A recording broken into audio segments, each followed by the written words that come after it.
What's meant by black? Black is a color, or is it racial identity? What's back one, inshallah. Jazakallah khairan. Next question. Any other questions? If not, Fadl Akhi. I heard that the story that him chewed the liver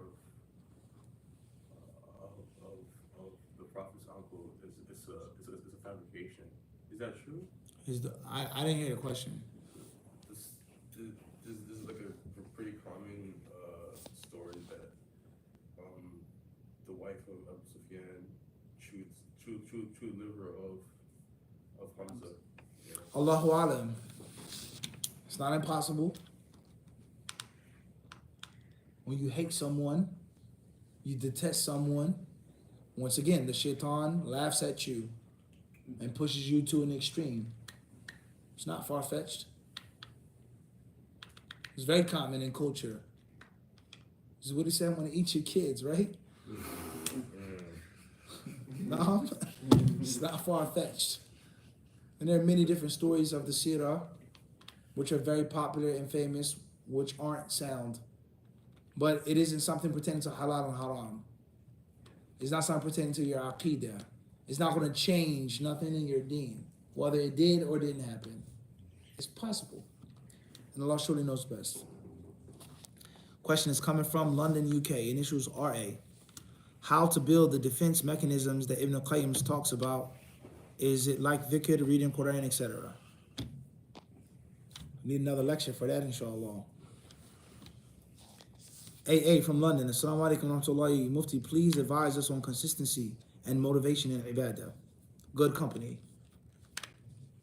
There's infection in everything. You have to keep those people around you. We've mentioned, and subhanAllah, I was in the UK when I gave this benefit from Ibn al-Jawzi, not Ibn al-Qayyim, Ibn al-Jawzi, when he said there's nothing more harmful to the believer than hanging around people who are unsuited. Nothing is more harmful upon the believer than hanging around the wrong people. Hanging around the wrong people or unsuited, that doesn't mean bad. And it doesn't mean evil. It doesn't mean drunkards, womenizers. It doesn't mean that. But hanging around with someone of a lower caliber, of a dimmer light, let alone someone who has no light. And that is because either they're going to affect you, they're going to impose their will upon you to get you to do evil. And if not, you're not going to what? You're going to become stagnated. So you always have to be behind. The people around you in your circle, they have to keep you sharp. Wallahu ta'ala alam, for motivation and consistency. And Allah surely knows best. Question says, LH from Chicago, Illinois. Is it permissible to give charity from my bank account that was being added interest without my knowledge once I shut down the account? Or do I destroy the money? The amount is only a small amount, less than a few dollars. If you wish to give sadaqah from your bank account, you give sadaqah. Just because money was added via interest, it doesn't mean it was your choice. It doesn't mean that the wealth which is your money is haram wealth. And Allah subhanahu wa ta'ala surely knows best. Questions come from the Bronx, initials VT. You mentioned the concept of scholastic personality. At what stage does the student develop this? What are some examples of scholars who studied under madhahib and still had this? May Allah bless you, Ibn Victor. Scholastic personality, in my humble opinion, has to come from day one. As a student of knowledge, you have to aspire to be a scholar. And you have to be scholarly. And you have to be a scholar from day one. Even if you're a beginner. You have to be studious, pious. You always have to be reading, studying, listening, writing something. You have to behave in that manner. You have to hone and groom yourself because it takes years to develop into a serious student of knowledge, let alone an actual expert. So that it has to come from day one. And there are levels to that, of course. There are stages of that, of course. Now, and Allah surely knows best. As far as scholastic personalities, scholars who studied under madhabs and still had this, there are many, many great scholars. AA from London, how to expose one's heart to the Quran and see where it stands in regard to it as you advised. How often you listen to it, how much you like to recite it, and how often you like to listen to it being recited. That's the gauge, that's the scale. Emin from Jacksonville, Florida. Can you call someone who is like a second mother to you mom? And would you say it is forbidden if you do so? Inshallah, there's nothing wrong with that. You can call someone father, even if he's not your biological father. Call someone uncle, even though he's not your biological uncle. As long as you know the truth and the truth is known. Shaykhuna al-Walid, our father, this sheikh. He's not our blood father, but he's our father in knowledge. Right? Things like this. Wallahu ta'ala alam, not best. Next question is coming from St. Louis, Missouri. Initials AK. Abu Kitten. Salaam alaikum mufti. For the dhikr to be performed after salat, La ilaha illallah, yuhyi wa yumeet 10 times is supposed to be said before the other dhikr. Astaghfirullah 3 times, Allahumma anta salam, etc. Based off of the narrations. If it gives a time or a place, you do it in that time and place. If it's unrestricted, open, unrestricted and open. But I will give you a clue, and that is, what did the Prophet ﷺ say most of the times? In most cases, in most times. What was the thing that he did most consistently? And you would know that that supplication takes precedence. Wallahu ta'ala alam. Question is coming from DC, initials AN. What to say to someone who partakes in interest, and when you address them, they say everyone else does it? I would have to agree with them. Everyone else does take part in interest, whether you realize it or not. If you have a debit card, credit card's haram, I don't use credit's haram, no problem. Your debit card is the same color as the what? Same logo, same icon, same establishment.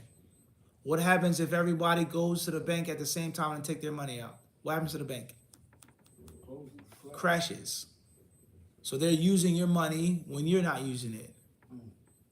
Social system. How often do you use interest? How much interest do you use, and why do you use it? Total different discussion. Wallahu ta'ala alam. And even if you don't use interest, interest use you. And that's a scary reality. Question comes from TL from Detroit, Michigan. If someone takes someone like the person who was killed, if someone takes someone's life, the person who was killed, can he put all his sins on his killer? That's not in your hands, that's not in my hands. Yawm al-Qiyamah is in Allah subhanahu wa ta'ala's hands. LA from Birmingham, UK. Any advice for fluctuating iman too often?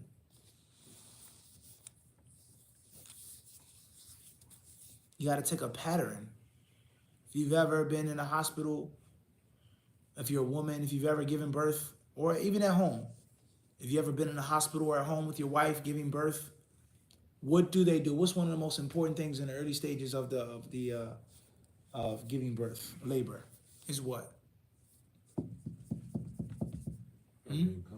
Breathing, being comfortable. There's something, there's a key element in delivering a child. This is the key element, which is what? Pain. One word, pain, for sure. Yes, the pain is the pain is a what? A good thing. Yes. But what does that lead to? What is the pain equal to? What? It's one word. Contractions. Is this not the case? The contractions, that is the key. So the nurse, the women in the village, whatever the case may be, whatever the scenario, they're going to pay attention to the contractions. How big they are and how what? Often. Thank you. How frequent. Once you get into that rhythm of contractions, that was a big one, and it came what? Right after that. Now it's time to what? There we go. Bismillah. Slow contractions, big period of time? Not yet. So that's your iman. How often are you dipping and diving and rising? You have to document that. You know, or is it like this? Up and down, up and down. So you got to pay attention to that. How often is my iman fluctuating? Why? How? Put it in a diary. Today I did this. I felt like this. I felt like Superman today. And what did I do? I went to the masjid for Fajr. I gave charity. I lowered my gaze. I minimized my screen time. And that lasted, that contraction, that iman high, it lasted what? A little longer. Another day, I was low, overslept for Fajr. I told the beggar on the street, no, I can't help you. I looked at the opposite sex. I was on my computer or my phone, my device with unlimited time. So that is how you, inshallah ta'ala, you can look and see the fluctuation of your iman. What are you doing to keep that iman strong? Because it's going to dip. And what are you doing to keep it like the contraction? Breathe. I need you to what? Breathe. And I need you to push.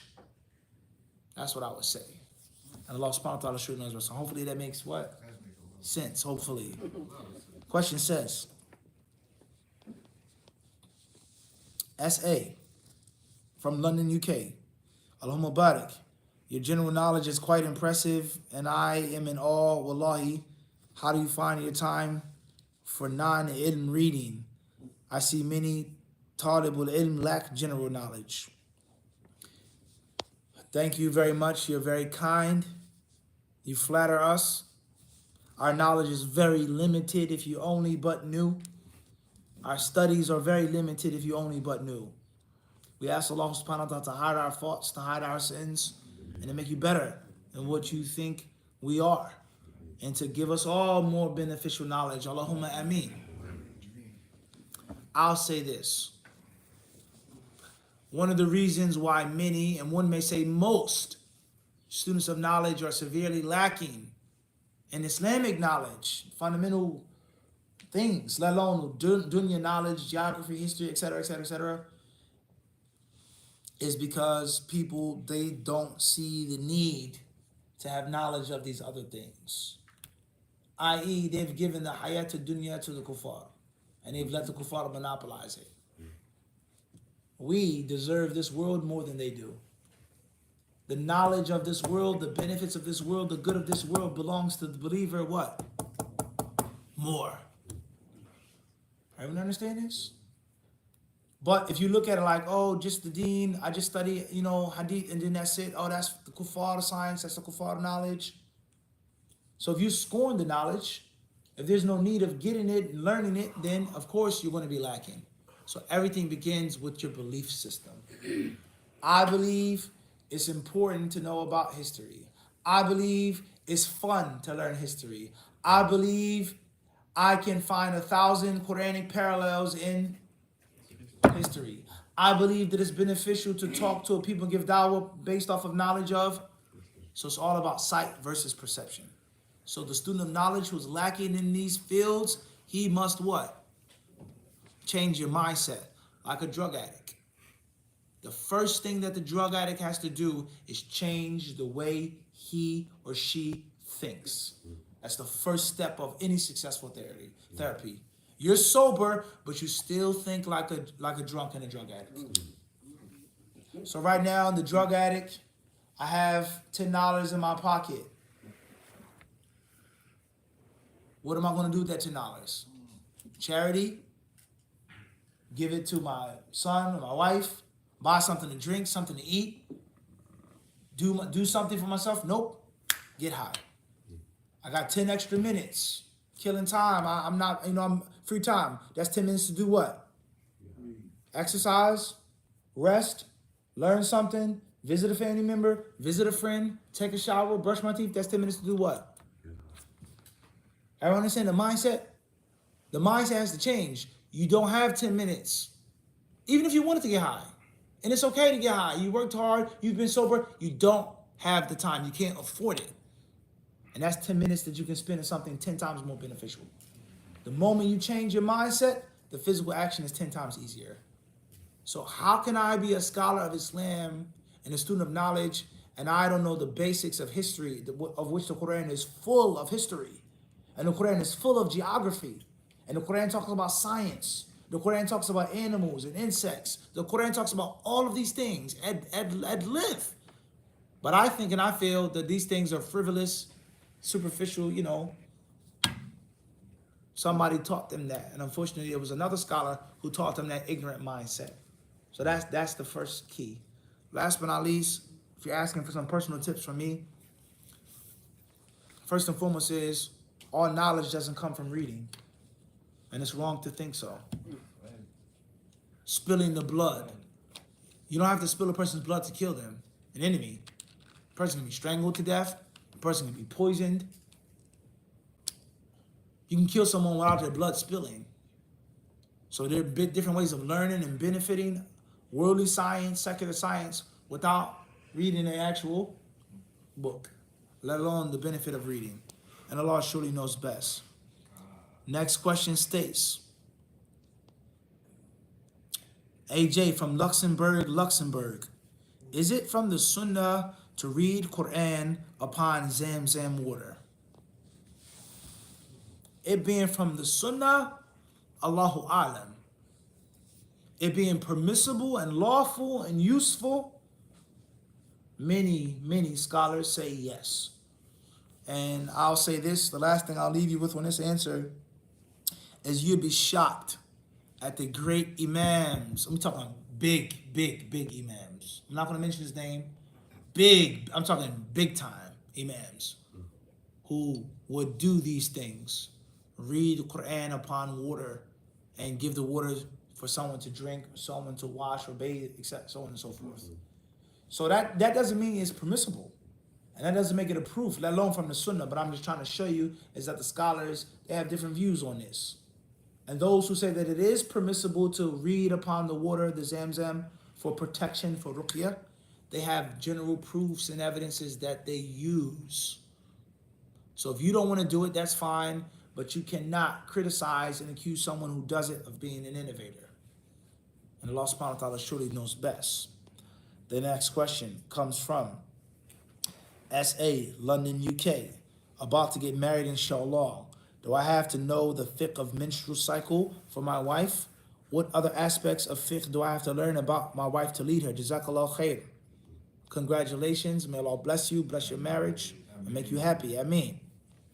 In general, yes.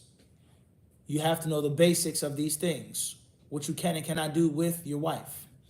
You must know the basics of leading your wife when it's time to pray, when it's time to fast, when it's time to make up fast, so on and so forth. So yes, you do have to know the basics of the fiqh of menses. That's correct. Also, you have to know the basics of the halal and the haram concerning sexual intercourse. And there's no such thing as a bad question or a stupid question. Allah does not shy from the truth. The Prophet ﷺ was asked, Sulaym, radiallahu anha, she went to the Messenger of Allah, alayhi salatu wasalam, and she says, Hal ala al-mar'ati. She says, when a woman has a wet dream, does she have to take a ghusl? Does she have to take a bath, a ritual bath? And the other sahabiyat, they were embarrassed. They were shamed. They were, Fadaht an-nisa. She can't talk like that in front of men. You can't expose women, let them know that we have lusts and desires. They were embarrassed. And the Prophet ﷺ, he told her and he explained to her, right? Allah doesn't shy from the truth. When a woman has this dream, when she has this, etc., she has to make a ghusl. And that a woman has water like a man has water. So therefore, you can't be shy and ashamed of learning the halal and the haram, what you can do, you can't do with your wife. There are many immature people.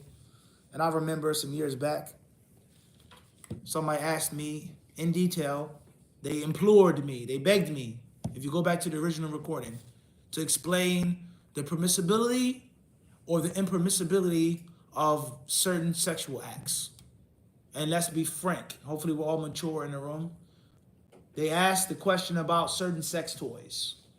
Can you or can't you? Is halal or haram? Haram. Whether it's your preference or not is a different story, but they wanted to know. And they gave a specific answer and they specifically asked for a specific they get a specific question, asking for a specific answer. So I answered it. And to this very day, I have people, friends, colleagues, associates who come up and say, man, Mufti, you got some, I take off my hat for you. You had the guts to answer the question and to keep a straight face as you answer the question. I lied to you not, wallahi. Brothers from different countries, wallahi, I swear to you. Like, Mufti, you got my respect. I wouldn't have answered the question, let alone answer it the way you did and keep a straight face without laughing. And to this very day, you have some people on the internet, they'll all, guide us all. They took the video, they made clips, they made parts, and they try to turn the video into some type of, pornographic video. Like I was, saying this and do this and, The moral of the story is not the fact that there's a heckler. Every magician is going to have a heckler at his show. Someone's going to try to heckle you.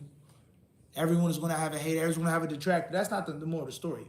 But the moral of the story is the immaturity of some people to be so immature, and which so many Muslims and non-Muslims alike, rather they may be from them, who are using these different toys and these different acts, and they have no knowledge and no clue of them being haram, or they're halal, and their wives or husbands or whatever the case may be want and require that.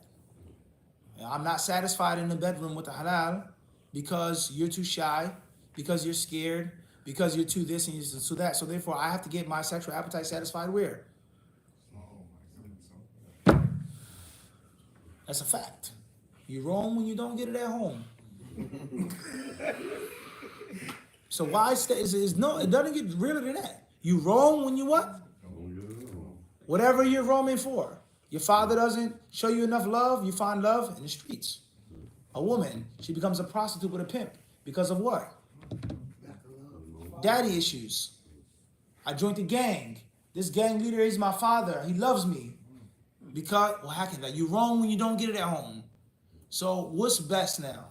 For a person to ask a question that's embarrassing, the question may be a little graphic, and know the halal ruling, or a person being ignorant, or a person not keeping it real. What's best? We all know the answer. And Allah subhanahu wa ta'ala surely knows best.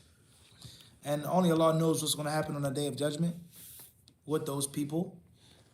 I'm right, they're wrong, I'm right. We'll know what? Very soon, when we stand in front of Allah subhanahu wa ta'ala. Question says, Anwar A. from London, Mufti, what type of psychological problems do those who have extremism with tabdi' and talking about others have? Where do they come from? And how would these problems manifest itself? Tabdi', the rules of what? Center DC yesterday, right? Break it down, right? That's what they said, break it down. Tabdi' is the act of claiming or deeming someone to be an innovator. You are an innovator in Islam. Innovations in Islam are impermissible. There's no doubt about that. They're disrespectful to Allah. They're haram. It's a big sin to innovate and to practice innovations and to discard the Sunnah. It's a big, huge problem. So someone who makes these innovations, practices these innovations, calls to these innovations, etc., is an innovator. And calling someone a mubtadi' is similar to calling them a kafir. It's like calling them a fasiq. Min bab al-asma'i wal-ahkam. It's a ruling. Calling someone a believer, can you call a person a believer or not? Can you call a person a sinner or not? All right? That's a very long discussion with regards to the ignorance and the extremism and the people ignoring the rules of calling someone an innovator. We've explained that in many lectures and classes. It's not here, the place now. What psychological deficiencies do people have who play around with this term, innovator, innovator, innovator, innovator? Well, I think first, I thank you and I commend you on the question. And I think that it's very important for us to understand that it's not just Islamic issues that we're differing on. Is he an innovator or not? Can I learn from this person? Is he a deviant? We're dealing with psychological problems. So what is the psychological deficiency or disorder when a person is obsessed with another human being?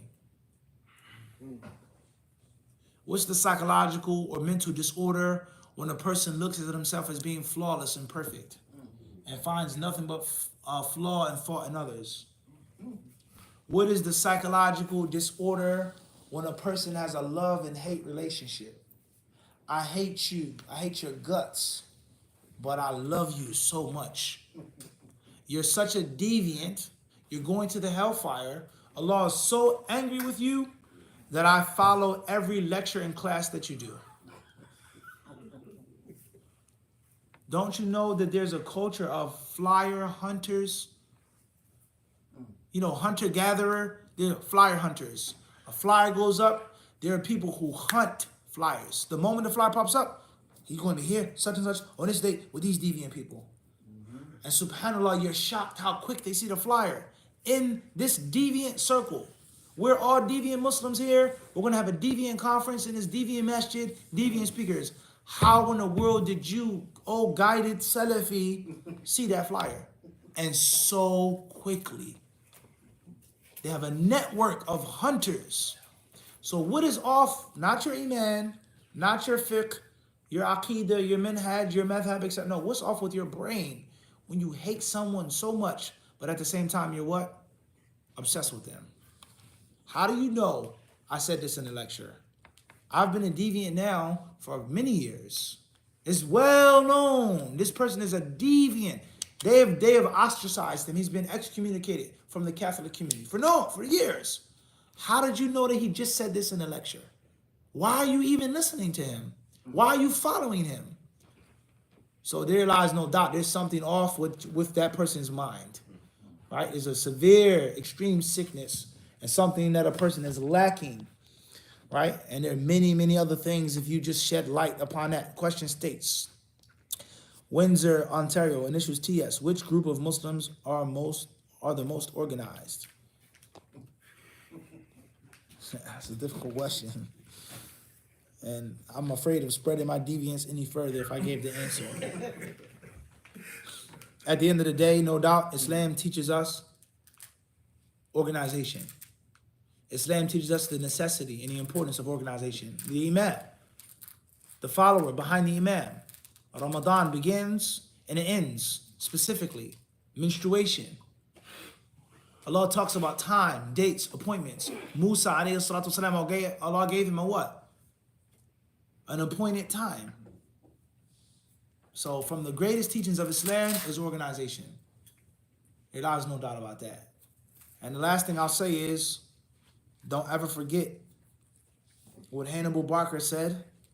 Shout out to those who gave us the compliments on, secular knowledge, worldly knowledge. Hannibal Barker, one of the most brilliant military minds in the history of military leaders and conquerors, so on and so forth. Hannibal. Coming from Carthage, modern day Tunisia, into Rome, the Alps, etc., etc., etc. When he went to mainland Europe, and when he crossed the Alps, and when he performed that impossible feat of crossing the Alps with those war elephants, so on and so forth, the land is flat. It's time to fight. Let's take the fight to Rome now. No more fighting in Spain, no more fighting in Carthage. We're going to fight Rome on Roman soil, all right? Rome is a bigger army, a more organized army, a wealthier army. They're advanced. So before one of the battles, his war council, his brothers, they were sitting there and they're talking and they're discussing about the different legions, how many they are, so on and so forth. Some of them weren't scared, but they were a little worried. Like maybe we've bitten too much more than we can chew. Maybe we should, not fight them, so on and so on and so forth. They have rows, they have ranks, they have this, they have that. And Hannibal, he said, don't worry, we're going to win today. Trust me, it's going to be a great slaughter. He said, how can this be, brother? Our numbers, the organization, etc., etc., etc. He said, Rome is a very, very, very organized military machine, well-oiled military machine. It's an organized army. He says, but organization is as much as a flaw as it is a virtue. He said organization is as much as a flaw as it is a virtue. It's as bad as just as much as it's what? Good. And that is because they're too organized. And they're so organized that their actions and movements are extremely predictable. We know exactly what they're going to do. We faint here, we run, retreat, they'll follow. The fighting gets too tough, etc., etc. So they're so organized that they're mechanical. And obviously he won that battle. I'm not going to mention the name of that battle in a year. And they humiliated Rome that day. So the moral of the story is you have to be organized and professional and clean, but you have to have some looseness. And you have to have some disorganization with you. And you have to be a little sporadic and random. That's the moral of the story. And if you're 100% uptight, button all the way to the top, that's as much as a flaw as it is a virtue.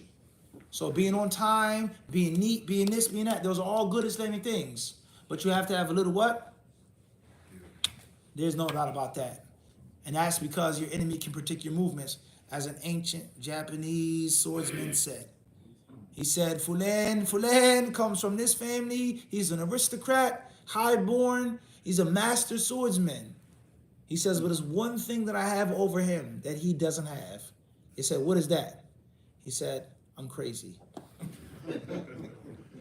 And that swordsman, after that duel, he died. And the crazy one won. I.e., I know all of your movements. Everything is doctrinal. You're going to do this. You're going to move like this. You're going to swing like that. But the crazy person, you don't know what he's going to do. Point proven? Moving forward. And we've explained this many times before with regards to studying. Nah? You study in order. You study systematically. But you have to take things and pick up books and sit in lectures out of order. It's a 23-volume book. Go to the library one day and just pick up volume 7. Just open it up in the middle of the book and read it for 30 minutes. Make that your habit. I'm studying this book. I'm studying these levels. I'm studying this madhab, but I'm going to pick up a bigger book, a difficult book, randomly. Even if you have to blindfold yourself in the library and just pick up a book, read it. You do that every day for 30 minutes for an hour. You'll be shocked at the knowledge that you'll get. And Allah subhanahu wa ta'ala surely knows best. Moving forward. Question says, SHDC, Abu al-Akhira, Shamsuddin.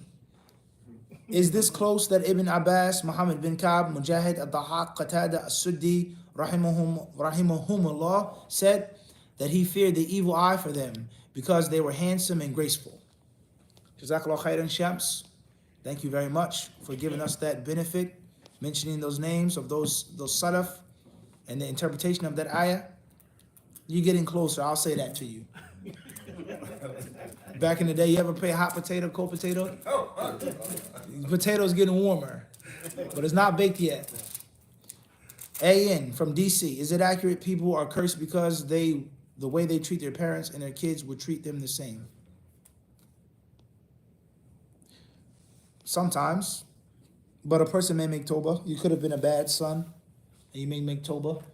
You have children.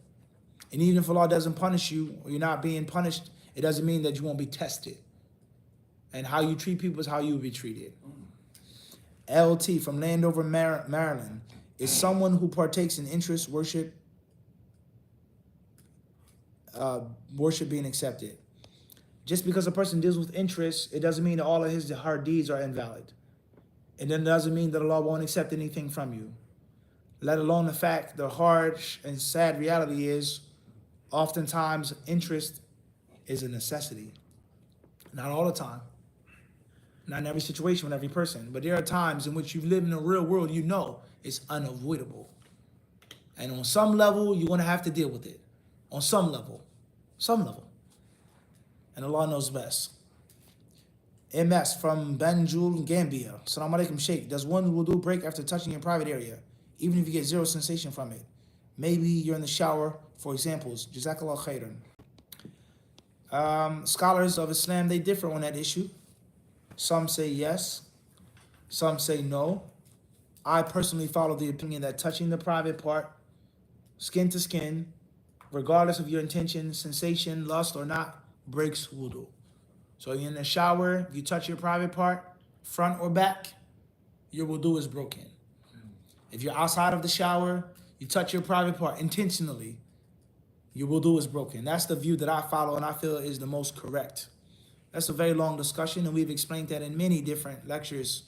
Allah subhanahu wa ta'ala knows best. If you're going to take a shower and you're washing your private part, there are different things you can do to avoid that.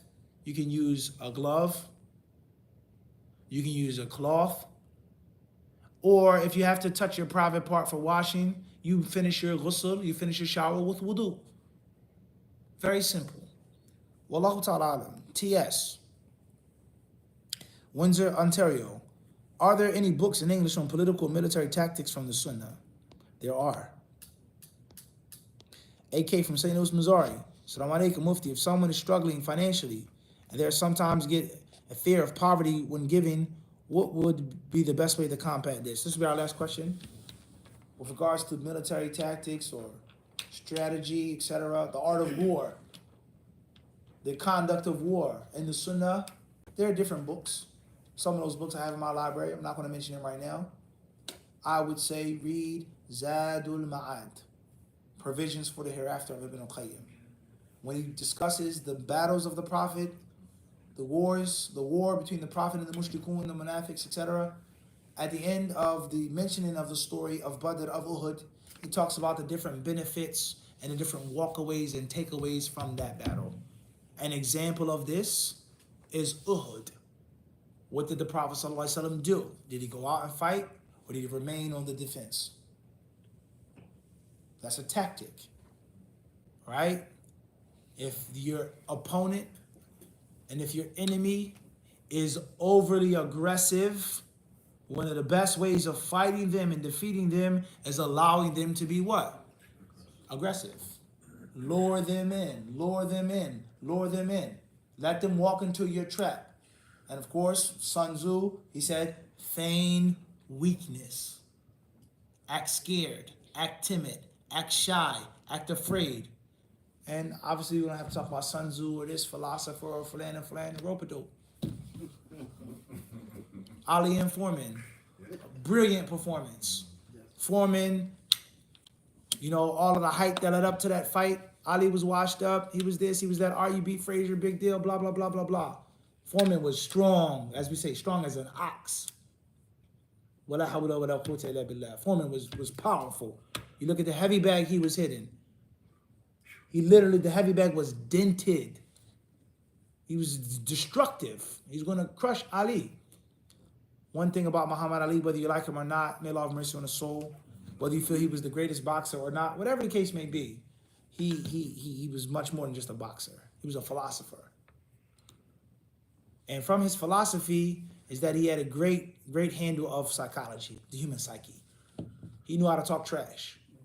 He knew how to get in your head. He knew how to mess you up. He knew how to get you to lose focus. He knew how to taunt you. He knew how to gloat. He knew how to win the judges and the attention of the people by saying poetry and I'm handsome and being funny. He was a master at psychology. He knew of the human psyche, how human brains work. He knew this. And he knew that this man, Foreman, was younger than him, bigger than him, stronger than him, more powerful than him. So it doesn't make sense to fight him in the middle of the ring. It doesn't make sense to let him come in. Let him punch me. Let him hit me. But eventually, it's nothing but a matter of time before he runs out of gas. He's going to run out of steam. And he's going to become demoralized and dejected when he sees his hardest punch not affecting me. That's the best you got. That's the hardest you got. It did nothing to me. Even though we all know that Ali was feeling it. When he fought Frazier the first time, right? The fight of the century, whatever he was shaking his head. It meant nothing. Ali, there's no doubt, right? Ali was Joe Frazier from Philly, smoking Joe Frazier, right? The king of the left hook, right? Those punches hurt it, but he put on a facade that those punches what? It didn't hurt. That's going to do something to the person's head. What do you mean it didn't hurt? That's my signature punch. Nope, nothing. Gaza, he killed over 35,000 people. Wala hawla wala quwwata illa billah. You wounded over 80,000 people. How many buildings did you blow up? How many hospitals did you destroy? How many violations did you make against yourself? And that's the best you got. We are still functioning. That's all you got is those bombs? That's all you got. That's all you can do is blow up a hospital. That's all you can do is destroy people, blow up people, old ladies and orphans at 2 a.m. That's the courage that you have. That's your military might, blowing up poor people while they sleep. Look at what's happening to this very day. And if you see someone getting on TV saying, we don't agree with this one, the prime minister, blah, blah, blah, imagine the cracks and the fissures behind closed doors. Because it's extremely embarrassing.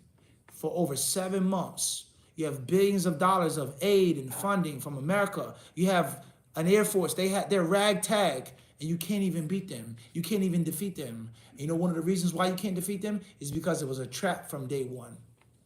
And the people in Gaza, you say whatever you want about Hamas. Say whatever you want. They are very smart. And once again, what did I say about the organization and the order that Hannibal said about Rome? We know what Israel is going to do. We're going to breach the border. We're going to attack. We're going to do this, kill people, take hostages, whatever. We know what Israel is going to do. They're going to strike back very, very hard. We know this. They have a very heavy hand. They always have. They're going to bomb. They're going to blow up. They're going to kill. And eventually, because they have been embarrassed and the whole world saw them with their pants down and their skirt up, excuse my expression, they were exposed. They were embarrassed by these ragtag terrorists, these dirty, hairy Arabs, embarrassed them. So they're fighting to regain the respect that they lost. They can't just bomb us from there. They're going to come into Gaza. We know this. We know their tactics. We know what they look like. We know what they sound like. We know what they smell like. We know what they're going to do. They're coming in our territory. The streets and the roads that you blew up are at our advantage. The hospitals that you wrecked, our advantage. They rope-a-doped them. They led them into a trap. How many Palestinians have you killed in the last 100 years? Death is nothing to us. But you want to go back to your villa. You want to go back to your pension. You want to go back to being a musician. You want to go back to your wife in Israel and Tel Aviv. And this is exactly what the Vietnamese told the French and the Chinese and the Japanese. And unfortunately, the Americans didn't listen and they didn't learn. They didn't learn. Wow. And they didn't learn in Afghanistan.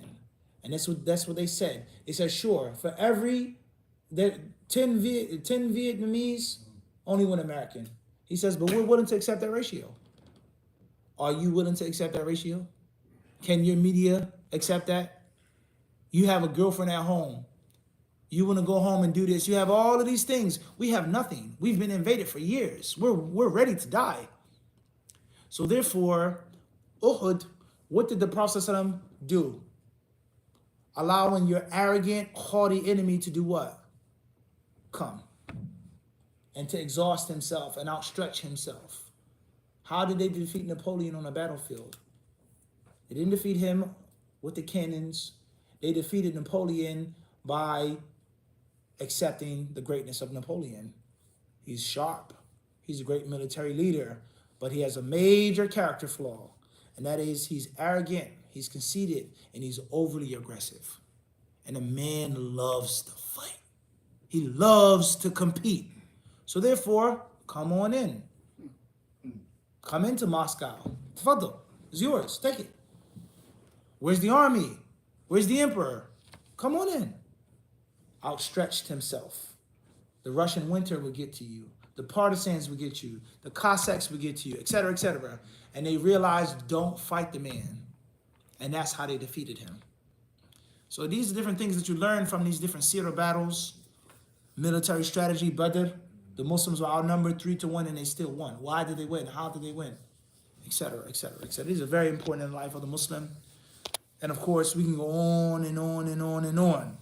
Speaking about Gaza and Israel and what is very interesting happening today and the embarrassments.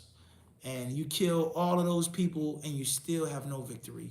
You still haven't secured anything. That speaks volumes about you and your organization.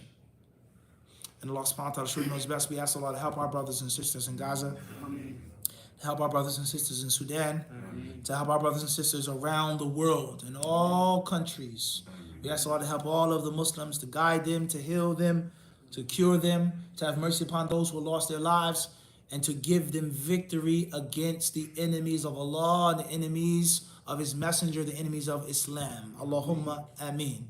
And we ask Allah subhanahu wa ta'ala to allow them to continue to be humiliated and disgraced, and to give us the honor of seeing it. Jazakumullah khairan. Anything that I've said which is good and positive is from Allah, and anything which was negative or incorrect is from myself and my own ignorance. Walhamdulillahi Rabbil Alameen.